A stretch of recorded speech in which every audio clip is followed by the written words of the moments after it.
Hey, Whoa! Tim Archibald. Joe Sybby Vic. Hashian. Hey, case of H. Thank you. Thank you for having us. We really appreciate Hey, it. we welcome anywhere we can go these days. I had to have you guys at an undisclosed location in Wilmington. Now it's disclosed, but like Yeah, don't tell anybody. no one knows. But isn't it great? It's just like we're away from everything. The thing was, when I came here, I made sure that the feds weren't waiting for me at the top of the hill. That's what I was thinking. Right? You're worried. Yeah. So we could talk about all sorts of stuff. There's so much to talk about. The Esplanade show. Wasn't that a blast with Marty Ballin in America? That was great. Madon. Yeah, it was fantastic. That was one of the first that we started getting a chance to play. And then last year we did another one with the Temptations. Oh, that was a monster show. Yeah, it was The Temptation. the Temptation. Right. Thank you. Right. But the thing that was great about it was we were able to film some of it, and we were working on some of our legacy stuff as well. And we filmed some of it, and some of our best footage for some of our The legacy Temptation songs. show. Yeah. Temptation from show. the Right. from that Temptation show. From that crowd. 10,000 people at the hat. 30. The hat show. I'll raise 30,000. you 20. Yeah, I think okay. it was 30 because It was 30. God bless Howie, our oldies. We didn't want to brag. Gave me that VIP section. You couldn't move Good. outside it. Thank God. Dangerous. Got dangerous. That's awesome to hear. I didn't want to inflate the numbers or whatever, but It was Right. 30,000. That's Scary. great. and you know what? Maybe it was the movie on TV that got people to see them. Yeah. Or maybe it was just the legacy. It was a beautiful day, right? Yeah. Hey, how about free? Yeah, but some of the shows. That'll always get going. They'll always get a crowd. Love it. The crowd comes out when the know money's it. right. Temptations and the Beach Boys it was swamped over there.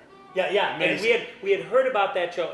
Some friends of mine came down and they camped out for that one, and they said they were going to get there early for We couldn't do that one, but we heard it was great.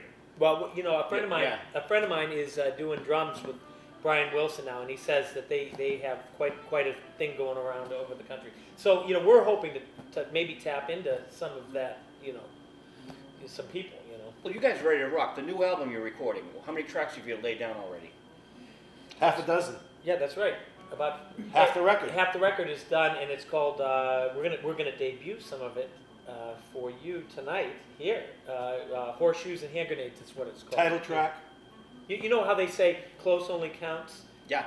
Horseshoes and hand grenades, right? Well, that's our kind of like our theme song, And it sounds like an edgier title than the previous album. So which was Low Expectations. Right. Exactly. We got what we paid for. Yeah, Low Expectations. We kept expectations low, and kind of like the ticket price at the I mean, there were extremely high expectations over that.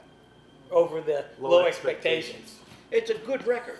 Thank I you. sent it down to Marty Ballin. Thank you. Ernie gave me a copy to give to Marty, and Marty loves it. That's great. I said, what do you think? He goes, Joe, they're awesome. So, so there was no complaint there, That's but he great. listens to everything. That's Because nice. people think I don't listen. I listen to everything you send me. Tell Marty checks in the mail. Yeah, we like Marty, and Love it. Marty is Favorite, great. favorite. A friend of mine that I played on her album just maybe about 10 years ago, Dee Dee Stewart. You remember her from the Amplifiers and just years and years of Boston history. And Dee Dee got the call to come and sing and do Grace I Slicks. wonder who called her. It must have been Joe. Ding, You know, ding, ding, ding, ding, ding. Dee Dee I had set up for her in 1992 to be on Marty's album that we did back in 92. Oh, that's great. We went all the way up to Mount Monadnock, 4-hour drive or whatever it is. Ellie Marshall from the Marshalls. Yeah. The Modern Lovers.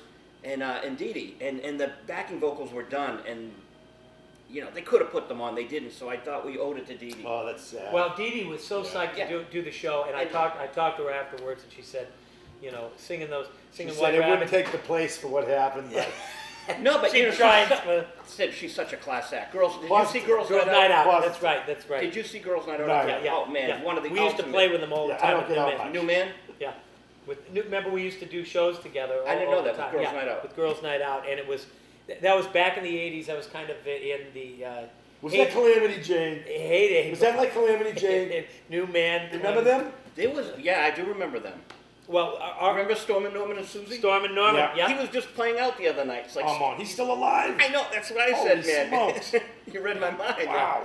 He's not Storm and storming Norman. anymore, he's whipping. I called up the club. I said, "Is that the original Storm and Norman?" They go, "We think so." I used to It go. was. I used to go see him at Great Scott's there Wow. in Alston. Remember, right Yeah. that joint on the corner of Harvard and Conn Ave. Yeah. So when you guys first played out, when the band Boston first played out, were you in Waltham? Around that With area? Boston. Yeah, actually there was a hangar there. A practice hall was there. Oh. That's where we practiced at in Waltham. Oh, okay. Yeah, that's where any kind of Waltham connection. So you guys did like the music hall right away, the Wang Center. Brandeis, yeah, right? exactly. No, well, actually, you're right. We played Brandeis. I heard We about played that. Brandeis show. College, and we played some outdoor field places, and then we hit on the road. And when we went all over Oklahoma, or out in the Midwest, came back, and we opened up for Blue Oyster Cult at the old music hall, Nice. which is now the Wang Center. Yeah. Yeah, That was such a great room. yeah. That was but backstage was tiny. Couldn't Yeah. move around with all those groupies. It was impossible. Fighting off all those girls. Must all be over. nice, it must be nice, yeah. You couldn't walk through in the room.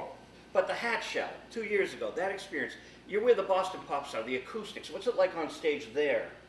Well, that's just it. That place is, I mean, you imagine all the amazing music that's been made there over the years, and you just think, you know, you're part of it. You're a piece of that sound coming right out of these fingers, down through this wire, through this amplifier, out through these speakers, and into their ears. You know, and I just imagine that connection with all those people. And Well, that's kind of my question. You guys have played these enormous stages that are just so... The architecture's beautiful, but what's the sound like from stage to stage? It's pretty much... You know what? That's built specifically for the symphony, so it has yeah. great acoustics. Yeah. You know, and we get some great sound people that work for the venue, and the monitors there were fantastic. Fantastic, yeah. You know, it was a joy to play. And you Yeah. look out, you get Boston skylight there, and the Charles on the right, And the all boats. all the people there for the rats, and the rats running over your toes. No, but the bottom line is that all our friends can come down and see us. And the thing is that you were telling me we don't, you know, maybe we don't have so many friends that are still alive anymore because, as you know, Yeah. Brad, our buddy Brad, we lost him in 2006. And I mean, it was devastating for us. And that's when we decided that, you know, we were going to go full tilt with the Automatics, right? Yep. Brian, you know, Brian and I and Brad worked together with Barry and RTZ. And An excellent group. And Brad had always said to Brian, you know, you're a songbird too. You know, you got the pipes. And so it was a natural that kind of Brian took over the vocal chores there, and that's when we decided to go for full because tilt. before we were like a ragtag unit. We didn't the even four have of a us. vocalist. We didn't But we were vocal for hire. vocal. We Yeah, had some right, right. fantastic. We had some girls. James Montgomery. We had my daughter Lauren. Lauren sang. All right. She was great. All right. Ozzy Osbourne was actually going to come in and sit in with us one night, but he came down with the flu. I mean, Paul Rogers was supposed to work with us. I mean, we had quite a lineup. That's right. That's right. We All were right. taking Patti anybody LaBelle was gonna sit in with us. anybody along that would come in and do it, and then we said Nina Simone. we took a look Whoa. at Brian, and we said, why not join up? And Let's then, shoot it for Brian. We're gonna give him a shot. Yeah, we'll give him a Because shot. he's huge. Yeah. He's got a great voice. Oh, I love He's an Yeah. amazing He's a great songwriter, great pop singer. lyricist. I love his lyrics. He's- They're not the kitty, let me hold your hand, blah, blah, blah. Yeah. You know, mature lyrics. And he's got the hit. It's Yeah. great to work Yeah. with. Great guy. Till to Your work Love with. comes back Yeah. around. Yeah. You know, Yeah. and he's got the cred. Right. Yeah. And the deal is that he had been asked years ago. Brian had been asked to go out and do keyboard duties for like Aerosmith and Foreigner and other bands like that. And instead, The Tommy Gimbel thing. Yeah, well, he stuck to his guns and said, "No, look, I want to sing and I want to be the songwriter that I am." So he forego a lot of the money, and he stuck with.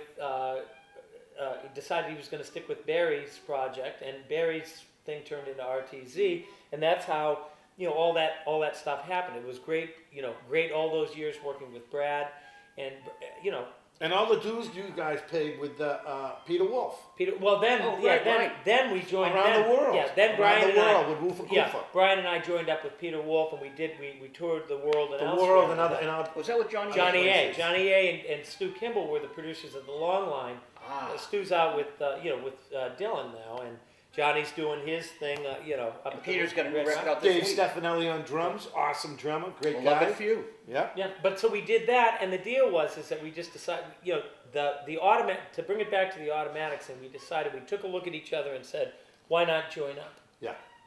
Let's do this. Let's get this done. Yeah. Let's have some fun. So, I love the song "Set the Songbird Free." Oh, yes. Now, who is that?